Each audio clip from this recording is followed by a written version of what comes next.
Evident că m-a luat prin surprindere acest rezultat și nu neapărat faptul că am fost votată, pentru că puteam să înțeleg raționamentul că nu am fost suficient de vocală, poate nu am fost suficient de proactivă, că încă încercam să mă acomodez cu toată conjunctura în care nimerisem.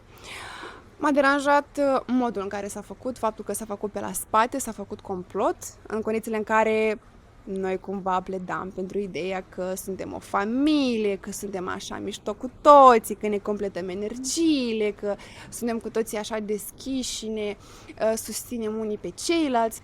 Eu am zis că nu am cum să plec după primul duel, că nu de asta am bătut tot drumul ăsta până în Thailanda. La urmă, tot atunci am decis că eu o să mă autonominalizez pentru că mi-a părut că e frumos.